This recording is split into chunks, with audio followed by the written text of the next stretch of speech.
प्रिय शिक्षार्थियों, NIOS के स्टूडियो में आप सभी का स्वागत है। मैं डॉक्टर तेज प्रकाश आप सभी का स्वागत करता हूं और पुनः हम लोग पाठ के क्रम में शुनः शेपोपाख्यान जो कि वेदाध्ययनम ग्रंथ के 245 कोड संख्या पर द्वितीय भाग शुनः शेपोपाख्यान का अध्ययन हम लोग करेंगे। जैसा कि पूर्व में हम सब ने देखा कि ब्राह्मण के रूप में आए हुए इंद्र की बात को सुन करके रोहित जो कि राजा हरिश्चंद्र का पुत्र है वह वन में भ्रमण करता है और उसको इंद्र ब्राह्मण के रूप में उपस्थित होकर के प्रथम वर्ष, द्वितीय वर्ष तथा तृतीय वर्ष विचरण करने के लिए कहते हैं। साथ ही साथ विचरण करने के या चरण संचरण करने के क्या लाभ हैं उसे यह भी बताते हैं।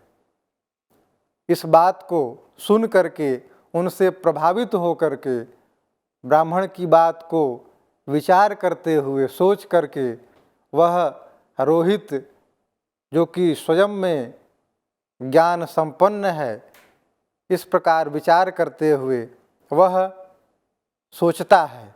उसी को आगे हम लोग देखते हैं।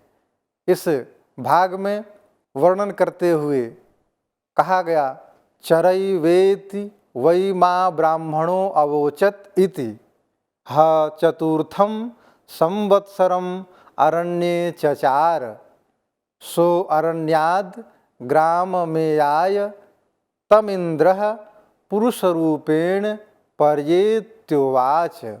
चरैवेति अर्थात विचरण करते रहो। पूर्व में जैसा कि बताया गया कि ब्राह्मण जो है विचरण करने के लिए कहता है बालक को। इस प्रकार ब्राह्मणों अवोचत इति, उस ब्राह्मण ने, उस मनुष्य ने आकर के मुझसे अवोचत, वच धातु, वच परिभाषणे अर्थात कहना, अवोचत अर्थात कहा। उस ब्राह्मण ने मुझे यह कहा है, इस प्रकार विचार करके और ऐसा सोचकर अरण्य में जाता है और अरण्य में जा कर के चतुर्थम संवत्सरम अरण्ये चचार, चतुर्थ वर्ष भी, चतुर्थ संवत्सर भी रोहित अरण्य में ही विचरण करता है।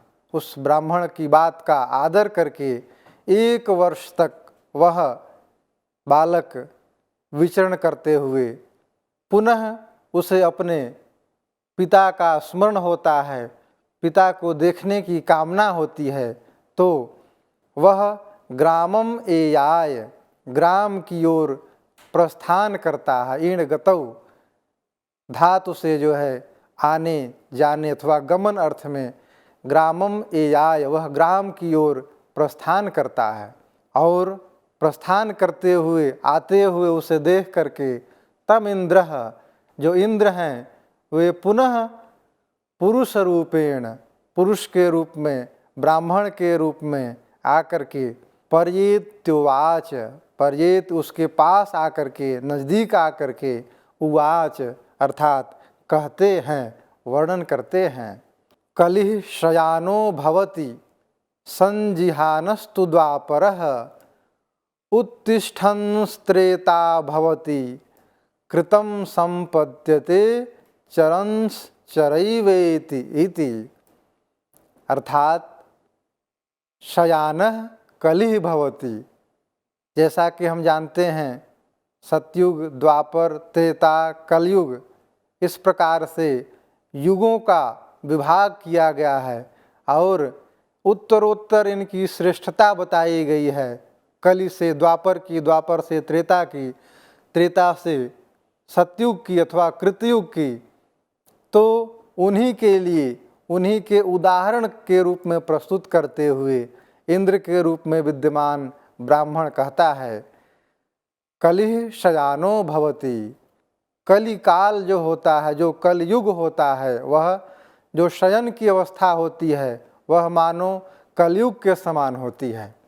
और संजिहानस्तु द्वापरः, जो द्वापर होता है वह कैसा होता है? संजिहानः, सम्यक रूपेण सचेत हो करके, जग करके और सचेत रहना ही द्वापर के समान होता है। और उत्तिष्ठन् त्रेता भवति, उठ खड़ा होना, उठ करके खड़ा हो जाना मानो त्रेता के समान होता है, त्रेतायुग के समान, अर्थात उससे श्रेष्ठ होना होता है। और कृतं संपद्यते चरण, अर्थात जो विचरण करना होता है, चरैवेति का जो उपदेश हम दे रहे हैं, विचरण करने का उपदेश दे रहे हैं, वह मानो कृतम अर्थात सतयुगम, सतयुग के समान होता है। अर्थात सोने से श्रेष्ठ है जग करके सचेत हो जाना, जिसे द्वापर की संज्ञा दी गई है। सोने को कलयुग के समान बताया गया है और उठना, उठ करके खड़ा होना त्रेता युग के समान है। और कृतम संपद्यते चरम, जो विचरण करना होता है वह मानो सतयुग की अवस्था के समान होता है। इसलिए तुम जो है विचरण करते हुए उस संपत्ति का लाभ, संपद्यते अर्थात संपत्ति का लाभ भी होता है, श्रेष्ठ बनता है। इसलिए तुम चरैवेति, चलते रहो, आगे बढ़ते रहो। इस प्रकार ब्राह्मण के रूप में आए हुए इंद्र उसको चतुर्थ वर्ष भी उपदेश देते हैं। चतुर्थ वर्ष के लिए उपदेश देने के बाद वह विचरण करता रहता है, वर्ष भर विचरण करता है। और चतुर्थ वर्ष ज्यों पूर्ण होता है, एक वर्ष के बाद पुनः वह अपने पिता को देखने के लिए उसके मन में विचार आता है। तो यह विचार करके वह पुनः उस अरण्य से ग्राम की ओर प्रस्थान करता है। देखें, चरैवेति वै मां ब्राह्मणो अवोचत इति, मां ब्राह्मणः अवोचत चरैवेति, मुझको उस ब्राह्मण ने चरैवेति अर्थात विचरण करने के लिए कहा हुआ है। उसने मुझे विचरण करने को कहा है, चरैवेति ऐसा कहा है। इसलिए इस प्रकार का विचार करके ह चतुर्थम संवत्सरम अरण्ये चचार, वह जो रोहित है वह चतुर्थ वर्ष को भी वन में ही विचरण करते हुए बिताया। अरण्यात, उसके पश्चात ग्रामम एयाय, विचरण करने के बाद वह पुनः ग्राम की ओर प्रस्थान करता है। अरण्य से गांव की ओर, अपने घर की ओर, अपने पिता को देखने की इच्छा से वह ग्राम को एयाय उस तरफ जाने लगता है। ज्यों ही वह गांव की ओर प्रस्थान करने लगता है, आने लगता है, तम इंद्रः पुरुष रूपेण पर्येत्योवाच। देखिए, पुनः क्रम से वर्ष प्रतिवर्ष इंद्र जो हैं, ज्यों ही वह वापस लौटने लगता है, ग्राम की ओर प्रस्थान करने लगता है, तभी इंद्र उपस्थित हो जाते हैं और पुरुष रूपेण, पुरुष के रूप में, ब्राह्मण के रूप में, पर्येत्योवाच, पुनः पास में, समीप में आकर के, और उवाच अर्थात कहते हैं, उसको समझाते हैं, ज्ञान का उपदेश प्रदान करते हुए पुनः कहते हैं, चरन वै मधु विंदति, चरन स्वादुदुदंबरम, सूर्यस्य पश्य श्रेयमाणम, यो न तंद्रयते चरम चरम वेति, चरैवेति इति। अर्थात चरण वै मधु विंदति, विचरण करने से क्या लाभ प्राप्त होता है, उसको बताते हुए इंद्र के रूप में ब्राह्मण कहते हैं, चरण वही मधु बिंदती, विचरण करने से जो व्यक्ति विचरण करते रहता है, विहार करते रहता है, वह मधुम बिंदती, मधु को, अर्थात मधु का तात्पर्य यहाँ श्रेष्ठ वस्तु है, वह श्रेष्ठ वस्तु को प्राप्त करता है, श्रेष्ठता को प्राप्त करता है। और उपमा के द्वारा और भी उदाहरण प्रदान कर रहे हैं, चरण स्वाद उदुदम्बरम, और विचरण करते रहने से एक तो मधु और उसके बाद मधु से भी स्वादपूर्ण उदुम्बर, उदुम्बर अर्थात वह फल जो कि श्रेष्ठता को प्राप्त होता है, गूलर का फल हमें प्राप्त होता है। इसलिए मैं तुम्हें जो उपदेश दे रहा हूँ कि तुम विचरण करते रहो, वह तुम उसको और भी आगे तक बढ़ाते रहो, क्योंकि चरण वही मधु बिंदती, विचरण करने से मधु अर्थात श्रेष्ठ वस्तु की प्राप्त होती है, और उसी विचरण करने से मधु से भी सुस्वाद उदम्बर फल, गूलर का फल प्राप्त होता है। अर्थात यहाँ वन में प्राप्त होने वाली वस्तुओं का भी वर्णन किया जा रहा है।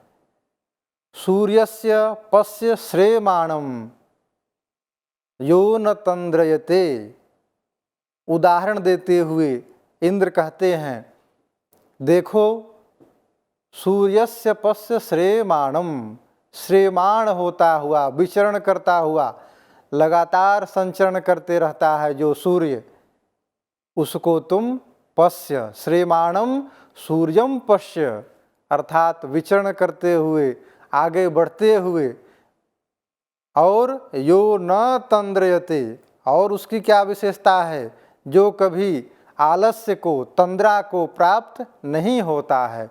ऐसे सूर्य को देखो, और वह हमेशा विचरण करते रहता है, आलस्य से ग्रस्त नहीं होता है।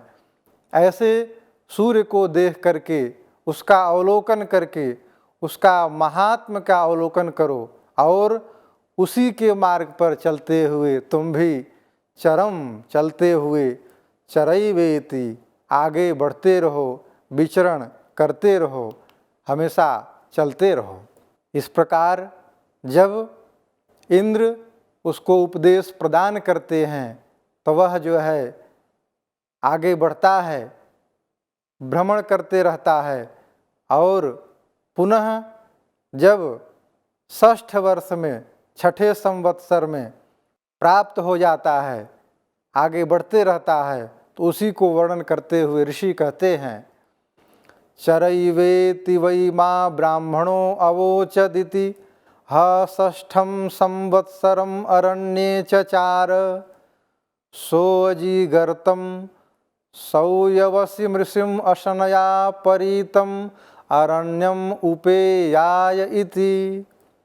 अर्थात पुनः 6ठं संवत्सरम अरण्ये चचार, वह जो रोहित है वह 6ठे संवत्सर में भी, 6ठे वर्ष भी उस ब्राह्मणों अवोचत इति, ब्राह्मण ने कहा है, मुझे उपदेश प्रदान किया है। क्या उपदेश दिया है?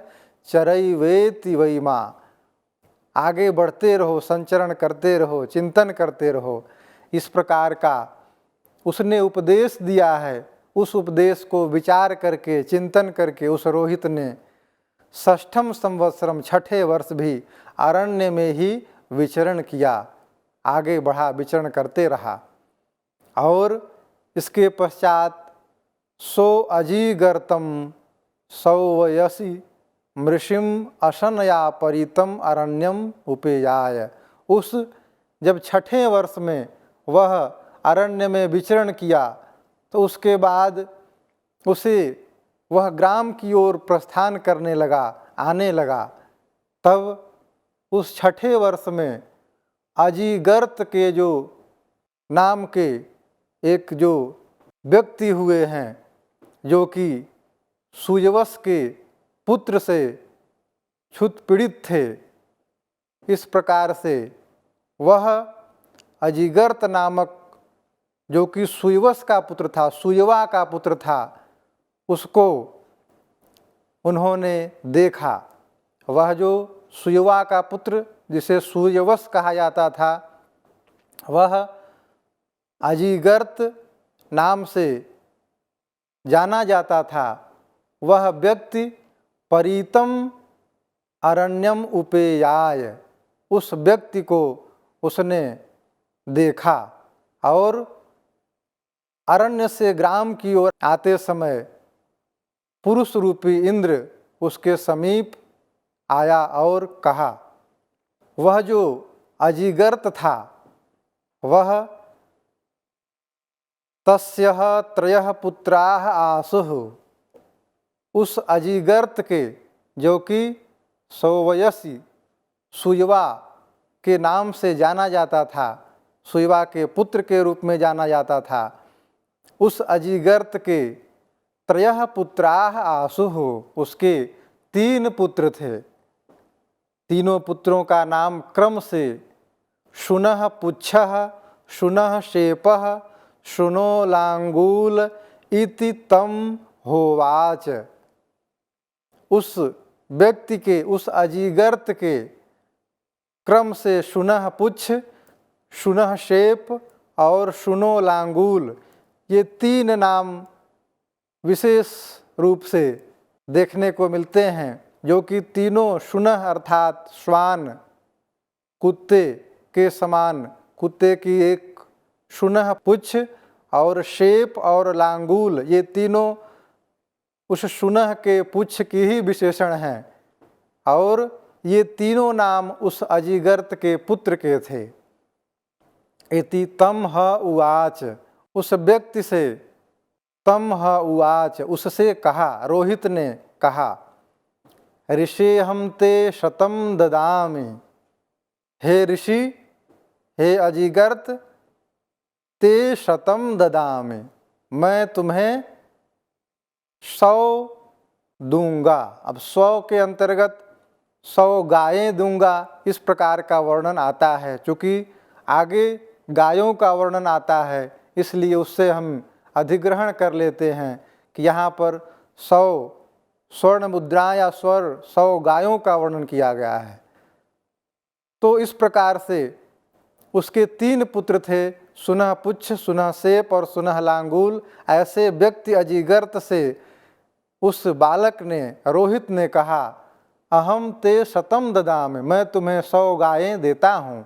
एषाम एषाम एकेन आत्मानं निष्क्रीणा इति, इस प्रकार से मैं तुम्हें किसी एक पुत्र जो तुम्हारा है, उन पुत्रों में से किसी एक पुत्र को अपने से, अपने देह से बदल करके वरुण को मैं प्रदान करूँगा, अपने आप को छुड़ाऊँगा। एकेन आत्मानं निष्क्रीणा इति, मैं अपने स्वयं को उनसे, वरुण से छुड़ा करके उसके बदले तुम्हारे एक पुत्र को मैं ग्रहण करूँगा अथवा वरुण को मैं प्रदान करूँगा।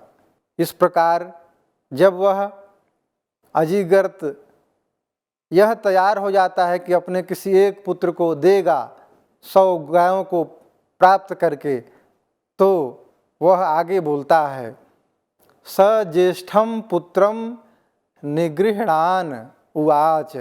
वह जो है ऐसा कहने के बाद अपने ज्येष्ठ पुत्र को, जो बड़ा पुत्र था जिसका नाम सुनह पुच्छ था, उसको निगृह्णान, उसको हाथ से पकड़ करके, ग्रहण करके, उवाच कहता है, अपने समीप लाते हुए कहता है, न तू इमम इति, मैं इसे नहीं दूंगा।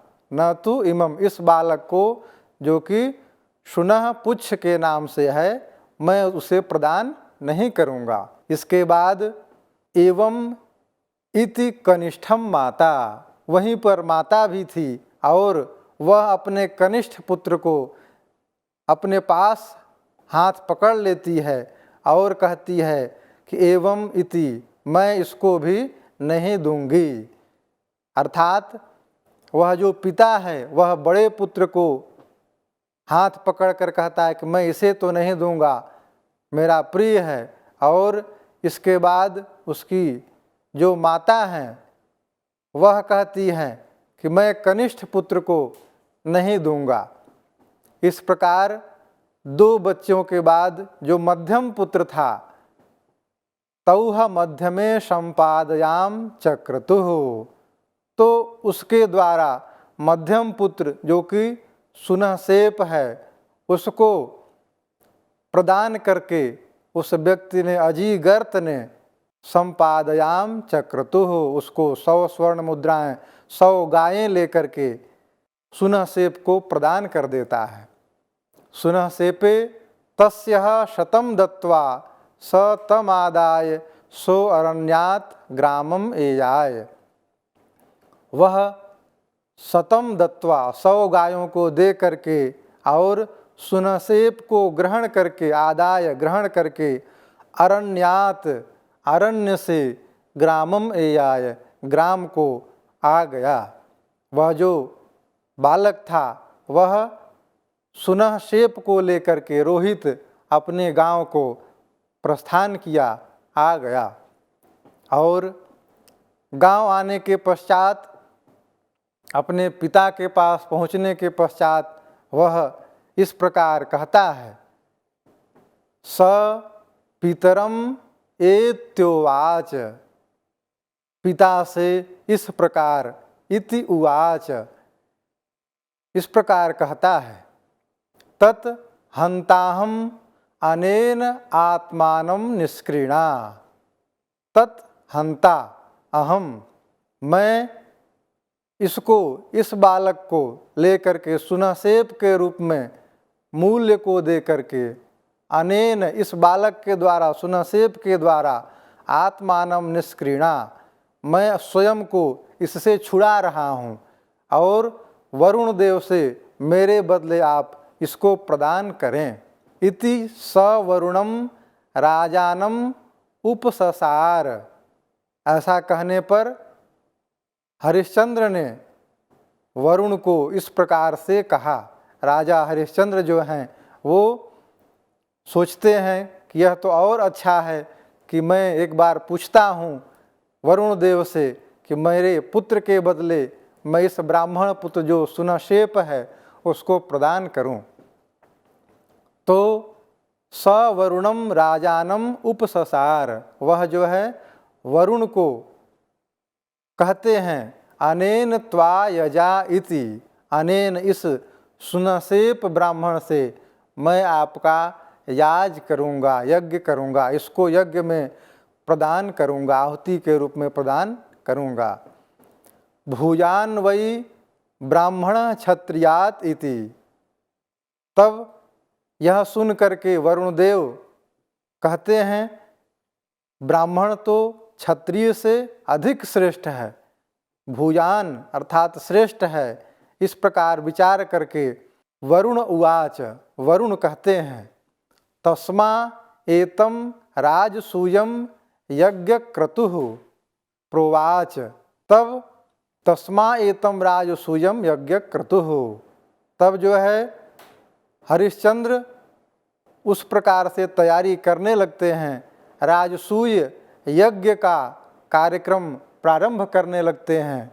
और तस्मा उवा एतम राजसूयम यज्ञ क्रतुः प्रोवाच, और यज्ञ के क्रतु के रूप में उस बालक को प्रदान करने के लिए, पशु के रूप में प्रदान करने के लिए, तमेतम अभिषेचनीय पुरुषम पशुम आलेभे, उसको, उस बालक को पशु के स्थान पर, यज्ञ में पशु की बलि प्रदान की जाती है तो उसके स्थान पर उस बालक को प्रदान करने के लिए, अभिषेचन करने के लिए वह निश्चय करते हैं और यज्ञ की तैयारी करने लगते हैं, राजसूय यज्ञ की तैयारी, जिसके माध्यम से उस सुनहसेप को, वरुण को प्रदान किया जाएगा। इस प्रकार कथा आगे बढ़ती है और उस यज्ञ में सुनहशेप को बलि के रूप में ले जाने की तैयारी होती है। धन्यवाद।